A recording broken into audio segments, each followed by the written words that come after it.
اتوار چھٹی کا دن تھا۔ اطلاع برائے خفتہ، فجر کی نماز پڑھ کر چھٹی کا دن 11-12 بجے تک سوتے ہی گزر جاتا ہے۔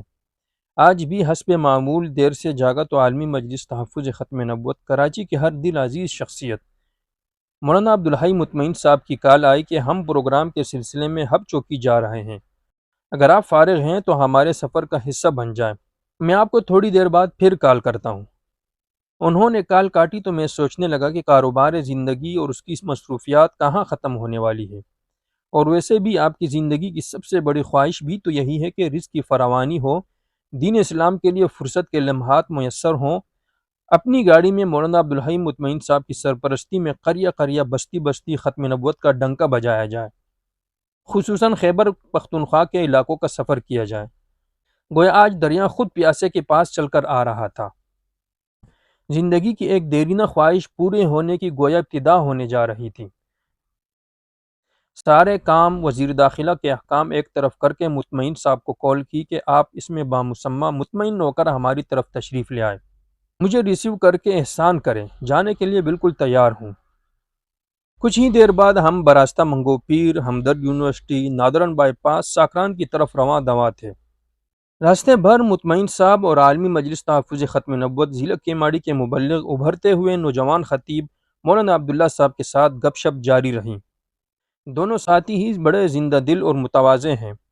مطمئن صاحب تو ہر فن مولا ہے، علمی شخصیت ہے، ختم نبوت موضوع کے علاوہ بھی وہ ہر فن پر دسترس رکھتے ہیں، پاکستان کے چھپے چھپے سے واقف ہیں، کراچی کے راستوں اور گلیوں کے توے ہے ہی شناسا، سال میں ایک مرتبہ پاکستان ٹور پر بھی وہ باقاعدگی سے جاتے ہیں۔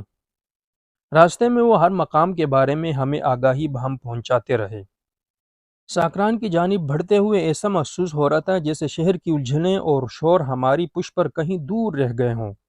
پختہ سڑک ایک خاموش شاہراہ کی طرح ہمارے سامنے پھیلی ہوئی تھی، اور اس کے دونوں طرف سبز کھیتوں کی تہدار چادریں، بے لوث سایہ دینے والے درخت اور کہیں کہیں بل کھاتی ندیاں ایک ایسے منظر کی تشکیل کر رہی تھی جو دل کو عجیب سی طمانینت دے۔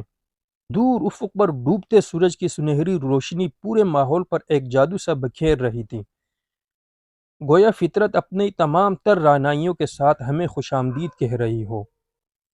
مطمئن صاحب جہاں بھی تشریف لے جاتے ہیں، راستے میں وہ ختم نبوت کے حوالے سے مقامی علماء اکرام سے ملاقات کرتے چلے جاتے ہیں، انہیں ختم نبوت کاج سے جڑنے کی دعوت دیتے ہیں۔ مطمئن صاحب کو خطاب کے لیے جامعۃ العلوم الشرعیہ جانا تھا۔ راستے میں کوئٹہ کے مولانا محمود الحسن کے مدرسہ الجامعۃ الاسلامیہ عمر بن خطاب میں سٹے کیا۔ مطمئن صاحب نے انہیں ختم نبوت کا کام کرنے کا طریقہ سمجھایا، ہفت روزہ ختم نبوت کراچی اور ماہنامہ لولاک ملتان کے اجراء بابت بات کی۔ مولانا محمود الحسن صاحب نے عصر کی جماعت کے بعد پرتکلف ناشتہ تیار کر رکھا تھا۔ ناشتے سے دو ہاتھ کرنے کے بعد ہم جامعۃ العلوم الشرعیہ کی طرف چل پڑے۔ ختم نبوت کی برکت تھی کہ ہم ٹھیک مغرب کی اذان کے ساتھ جامعہ پہنچ گئے، ورنہ جس طرح سلو انداز میں مطمئن صاحب ڈرائیو کر رہے تھے، مجھے امید نہیں تھی کہ ہم وقت پر پہنچ پائے۔ مغرب کی جماعت میں طلبہ کی کثیر تعداد دیکھ کر بہت خوشی ہوئی کہ یہاں جنگل میں منگل کا سماں قائم تھا۔ مطمئن صاحب کے سامنے چونکہ سامعین علماء و طلبہ تھے، انہوں نے کلم الناس علی قدر عقولہم پر عمل کرتے ہوئے ختم نبوت کے موضوع پر علمی بیان کیا۔ عشاء کی جماعت کے بعد ہم نے واپسی کی راہ لی۔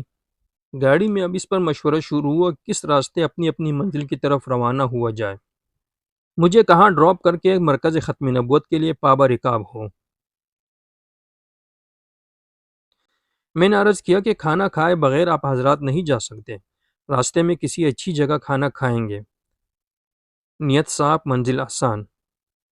ہم اکل و شرب بابت بات کر ہی رہے تھے کہ مطمئن صاحب کو مولانا محمد کی کال آئی۔ ان کے ہاں مہمان تشریف لائے ہوئے تھے۔ مہمانان اکرام کی مطمئن صاحب سے بھی ملنے کی خواہش تھی۔ مولانا محمد صاحب نے ہم سب کو بھی دعوت پر مدعو کر لیا۔ میٹروول مل مستون ریسٹورنٹ میں انتہائی پرتکلف ضیافت کا اہتمام کیا گیا تھا۔ مل مستون کا کھانا انتہائی لذیذ تھا، چوکس عملے کی پھرتی بھی لائق تعریف تھی۔ لذیذ کھانوں سے لطف اندوز ہوتے ہوئے میں سوچ رہا تھا کہ یہ سب ختم نبوت کی برکات ہیں کہ اللہ والوں کی صحبت کے ساتھ ساتھ اللہ تعالیٰ کی مختلف نعمتوں سے بھی محظوظ ہوا جا رہا ہے۔ ختم نبوت کی نورانی محافل کے بعد عشائیہ کی محفل بھی انتہائی یادگار ثابت ہوئی۔ اللہ تعالیٰ سب کو اپنے اپنے شایان شان اجر عظیم عطا فرمائے۔